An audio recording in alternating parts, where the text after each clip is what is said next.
MCom same 4ની book છે accounting for working capital decision. એમાં 4 unit છે. ચારેય ચેપ્ટરમાંથી એક એક દાખલો તમારે પૂછાય એક્ઝામમાં. તો અત્યારે પહેલું ચેપ્ટર છે આપણે આગળ કાર્યશીલ મૂડી. તેમાં મોસ્ટ ઓફ થિયરી જ નહીં પૂછાય પરંતુ દાખલા જ પૂછાવાના ચારે ચેપ્ટરમાંથી. તો ઉદાહરણ નંબર 1 છે. જો રકમ પછી નીચે એનો જવાબ પણ આપેલ છે નીચે. સૂત્ર લખવાના અને સૂત્ર પછી ગણતરી કરવાની છે. પછી ઉદાહરણ નંબર 2 સ્ટાર્ટ થાય છે. મેં ઉદાહરણ નંબર 1નો વિડીયો બનાવેલો છે, તમે યુટ્યુબમાં વિડીયો જોઈ શકશો. તો ઉદાહરણ 2 પણ એક જેવું જ છે, સેમ સૂત્ર મૂકીને દાખલો ગણવાનો છે.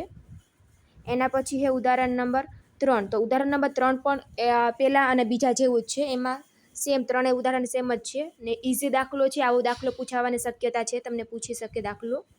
સૂત્ર લખવાનો પછી એમાં કિંમત લખી નાખવાનું ને સાદુરૂપ આપી દેવાનું.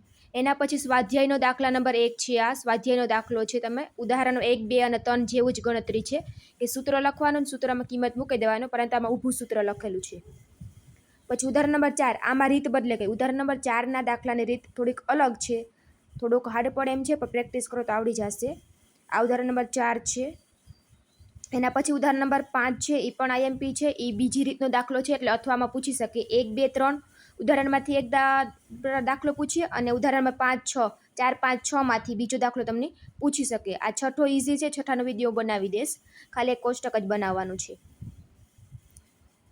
એના પછી આ છઠ્ઠાની ગણતરી છે. છેલ્લે થોડુંક તમારે ગણતરી લખવી પડે, દર્શાવવી પડે. ગણતરી દર્શાવેલી છે, તમે જોઈ લેજો આમાંથી. એના પછી સ્વાધ્યાયનો દાખલો છે 5મો અને 6ઠ્ઠો. તો સ્વાધ્યાયનો 5મો અને 6ઠ્ઠો દાખલો છે ને ઉદાહરણ જેવો જ છે, ઉદાહરણ 4, 5, 6 જેવો. એટલે જોઈ લેજો આ રીતનો દાખલો બીજી રીત છે આ. એટલે બીજી રીત અથવામાં તમને દાખલો આ બીજી રીતનો પૂછી શકે. બાકી તો ઉદાહરણ 1, 2, 3 માંથી દાખલો પૂછવાની શક્યતા છે ને, ઇઝી છે, એ તમને આવડી જશે.